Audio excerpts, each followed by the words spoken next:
Hello guys, welcome back to my YouTube channel.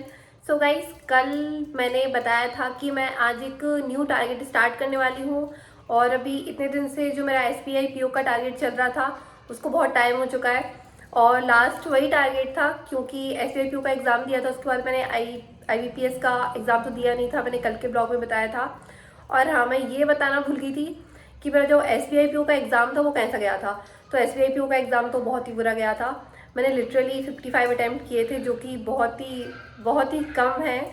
और मैं कुछ क्वेश्चंस, इनफैक्ट इंग्लिश के ऐसे बहुत से क्वेश्चंस थे जिनको लेके श्योर नहीं थी कि हाँ ये मैंने सही ही टिक किए हैं, मतलब ये गलत नहीं हो सकते हैं। तो मेरे हिसाब से तो एग्ज़ाम बिल्कुल भी अच्छा नहीं था, बहुत ही बुरा था, क्योंकि 55 नहीं होते अच्छे खासे अटैम्प्ट करने वाले। तो हाँ, मुझे ये बहुत ही कम लगे और सच में ये कम भी थे और एग्ज़ाम बुरा गया। बट हाँ, अब नेक्स्ट क्या स्टार्ट करना है, तो मुझे आज SBI क्लर्क का एक टारगेट स्टार्ट करना था। तो मैंने आज सुबह से वो स्टार्ट भी कर दिया और उसकी बहुत सी चीज़ें मैंने पढ़ ली हैं। मतलब जैसे कि सबसे पहले तो मैंने एडिटोरियल की क्लास बहुत दिन से मिस करके रखी थी, तो सबसे पहले एडिटोरियल की क्लास देखी और फिर आगे मैं बताऊंगी कि मैंने आज क्या क्या पढ़ा और आगे क्या पढ़ने वाली हूँ। बट हाँ, मैं आज आगे जो भी पढ़ने वाली हूँ उसके साथ एक चीज़ मुझे इंक्लूड करनी है, क्योंकि कल के ब्लॉग में मैं बताना भूल गई थी कि NICL का एग्ज़ाम फॉर्म मैंने फिल किया था और उसका एग्ज़ाम भी है 27 को है। तो होप सो कि अभी मेरी तबीयत ठीक है। मतलब मुझे जो वायरल हुआ था, तो अभी मुझे ऐसा लग रहा है कि सर्दी भी थोड़ी कम हो गई है और फीवर तो नहीं है। तो मुझे ऐसा लग रहा है कि मैं एग्ज़ाम देने जा सकती हूँ। मुझे खांसी भी नहीं चल रही है, क्योंकि कल मुझे खांसी चल रही थी। तो मैं पूरा श्योर नहीं थी कि मैं एग्ज़ाम देने जाऊँगी या नहीं, बट अब मुझे लग रहा है कि ठीक है, तो मैं ये एग्ज़ाम देने जाऊँगी। और मुझे ना उसके मॉक भी देने हैं। ऐसे SBI क्लर्क का तो टारगेट मैं आज स्टार्ट करने वाली हूँ, बट हाँ, इसके साथ मुझे मॉक भी देने होंगे NICL के, और जो कि बहुत ज़रूरी है। और उम्मीद तो है कि मैं आज दिन में 2 से 3 मॉक दे दूँगी आराम से, और सेक्शनल टेस्ट भी दे दूँगी, क्योंकि अभी एग्ज़ाम को बहुत ही कम टाइम बचे हैं। मतलब आज मंडे है और कल परसों 2 दिन है बस, ट्यूसडे और वेडनेसडे। और फिर मुझे इन दोनों दिन में ही मॉक देने हैं। मतलब आज का दिन भी है, सॉरी मैं भूल गई थी, मंडे आज भी है। तो ये 3 दिन में मुझे मॉक देने हैं और देखते हैं कि अब कैसा क्या स्कोर आता है। बाकी मैं शेयर जरूर करूँगी। अभी मॉक देने वाली हूँ मैं SBI क्लर्क के मॉक मैं 10 दिन बाद से दूंगी, क्योंकि 10 दिन बाद नहीं, 10 दिन बाद से नहीं, 7 दिन बाद से, और फिर 1 मंथ बचेगा। तो फिर एक पूरे मंथ मैं मॉक दूंगी। लेकिन अभी जो पुरानी चीज़ें हैं, मैंने कल के ब्लॉग में भी बताया था, कल का ब्लॉग नहीं, कल मैंने जो वीडियो अपलोड की थी उसमें बताया था कि पुरानी चीज़ें में ऐसी बहुत सी है जो रिवाइज करना बहुत ज़रूरी है। जैसे अर्थमेटिक सबसे ज़्यादा ज़रूरी है कि अर्थमेटिक के मैंने बहुत से टॉपिक पढ़ रखे हैं, तो उनको वापस से रिवाइज करना है। उनके कुछ कुछ मैं क्वेश्चन सॉल्व कर लूँगी तो हो जाएगी रिवाइज। और फिर इंग्लिश के मैंने 120 रूल अनुभव सर की क्लास देखी थी, तो उसकी PDF मुझे ढूंढनी है।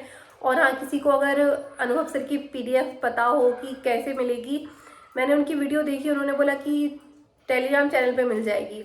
बट मैंने उनके टेलीग्राम चैनल पे ढूंढी थी वो वीडियो जो 120 रूल की है, मतलब PDF ढूंढी थी, बट मेरे को नहीं मिली। तो अगर किसी के पास हो, किसी को पता हो कि वो कैसे मिलेगी, तो प्लीज़ मुझे बता देना, क्योंकि मैं सच में ढूंढ रही हूँ और मुझे मिल नहीं पा रही है। और वो 120 रूल्स रिवाइज करनी है, मेरे पास लिखे भी रखे हैं, बट अनुभव सर की एक और PDF पढ़ना चाहती हूँ मैं।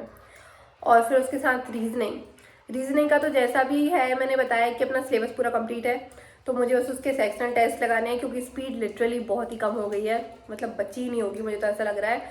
अगर मैं 20 मिनट में अब 20 क्वेश्चन भी कर लूँ ना, तो मुझे बहुत बड़ी बात लगेगी, क्योंकि अभी 25 दिन से मैंने पढ़ा नहीं है, तो बहुत ही कम स्पीड होगी है। बाकी अब देखते हैं, अब मैं आगे बताऊँगी कि आज मैं दिन भर क्या पढ़ने वाली हूँ और क्या पढ़ लिया है, और जो मॉक दूंगी उनका स्कोर भी। So let's go guys, SBI clerk का हम टारगेट स्टार्ट करने वाले हैं। Let's go. तो जैसा कि मैंने बताया था, अभी मैंने एडिटोरियल की क्लास देखी थी, बट हाँ, आज मैं इसके नोट्स नहीं बना पाई थी। आज ही मैं पढ़ाई करने बैठी हूँ इतने दिन में, और आज ही मैंने काम चोरी करना स्टार्ट कर दिया। मतलब नोट्स बनाना तो ज़रूरी है इन सब वोकैब का, बट मैं नहीं बना पाई थी। NICL का फिर मैंने एक मॉक दिया था जिसका स्कोर 57 आया था। टारगेट मैंने स्टार्ट किया SBI क्लर्क का, बट मॉक मैं दे रही हूँ NICL का, क्योंकि अभी मैंने बताया मेरा एग्ज़ाम है 2 दिन बाद, तो ये बहुत ज़रूरी है कि मैं एक मॉक ज़रूर दूँ। एक नहीं, इनफैक्ट मैंने सोचा था कि 2 से 3 मॉक देने वाली हूँ मैं, बट नहीं दे पाई थी। बस एक ही मॉक दिया था मैंने और फिर एक सेक्शनल टेस्ट दिया था जिसका स्कोर मैं आगे शेयर करने वाली हूँ। और इसमें इंग्लिश में तो मेरा 15 स्कोर आया था, रीजनिंग में 18 आया था और सबसे अच्छा मैथ्स में आया था। मैथ्स अभी बढ़िया चल रही है मेरी, क्योंकि मुझे ऐसा लग रहा था कि मैथ्स में ऐसी बहुत सी चीज़ें मैं भूल गई होगी, बट हाँ, डीआई और हमारी स्पीड मैथ तो कहीं जा ही नहीं सकती है, चाहे कितने दिन पढ़ाई ना करें। तो फाइनली फिर मैंने अच्छे खासे अटैम्प्ट कर लिए थे मैथ्स में। मैं भूल क्यों रही हूँ, मैथ्स में मैंने अच्छे खासे अटैम्प्ट कर लिए थे क्वांट में। और फिर ये रीजनिंग में तो मेरा एक भी क्वेश्चन गलत नहीं निकला था, मुझे बहुत खुशी हो रही थी। बट हाँ, मैंने अटैम्प्ट बहुत कम किए थे।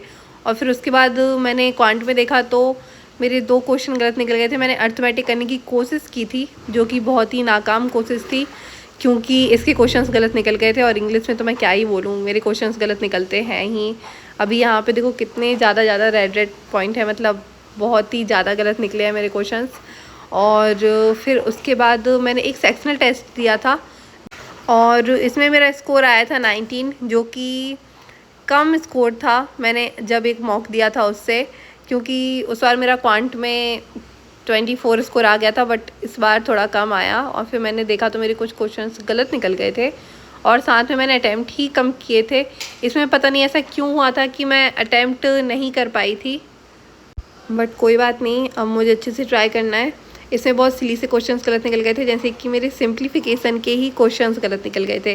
सिंप्लीफिकेशन मतलब बहुत ही इजी होते हैं, इसके क्वेश्चंस कहाँ ही टफ होते हैं, वो गलत निकल गए थे। और साथ में नंबर सीरीज़, ओ मैं क्या ही करूँ, इतने दिन बाद पढ़ रही हूँ ना, नंबर सीरीज़ गलत निकलना तो मुझे थोड़ा सा लाजमी लग रहा था कि ठीक है, कोई दिक्कत नहीं है, अभी बहुत दिन बाद पढ़ रही हूँ मैं। बट हाँ, फिर उसके बाद मैंने 2 टेस्ट दिए। उसके बाद मैंने सोचा कि चलो अब जो एसबीआई क्लर्क की पीडीएफ है उनको सॉल्व करना स्टार्ट कर देती हूँ। क्वांट की तो मैंने नहीं की थी, क्योंकि क्वांट का मैंने अभी सेक्शनल टेस्ट दिया था, तो मैंने सोचा कि चलो ठीक है, इसमें पढ़ लिया मैंने क्वांट। बट हाँ, मैंने कुछ चीज़ें सॉल्व की थी इंग्लिश में पीडीएफ से, और बाकी कुछ चीज़ें मैंने रीजनिंग की सॉल्व की थी पीडीएफ से। मैंने इनका टेस्ट लगाने का सोचा था, बट क्योंकि मैं पूरा सॉल्व नहीं करने वाली थी, इसलिए मैंने है ना इनको सेक्शनल टेस्ट की तरह सॉल्व नहीं किया मैंने, मतलब टेस्ट नहीं लगाया मैंने, बस इनकी पीडीएफ डाउनलोड की और सॉल्व करने लगी। और हाँ, ये पीडीएफ मैं अपने टेलीग्राम चैनल पर शेयर कर दूँगी, तो जिसने भी ज्वाइन करके नहीं रखा है वो मेरे यूट्यूब चैनल के डिस्क्रिप्शन में जाके लिंक ले सकता है और वहाँ से टेलीग्राम चैनल ज्वाइन कर सकता है। अब मैं एसबीआई क्लर्क की 1 मंथ तक डेली पीडीएफ शेयर कर दिया करूँगी, तो सभी लोग सॉल्व कर लेना। और बाकी मैं तो सॉल्व करूँगी, टेस्ट भी दूँगी, अब इनको टेस्ट की तरह सॉल्व करूँगी, वो ज़्यादा ठीक रहेगा। सो बाय बाय गाइस, सभी को ऑल द बेस्ट।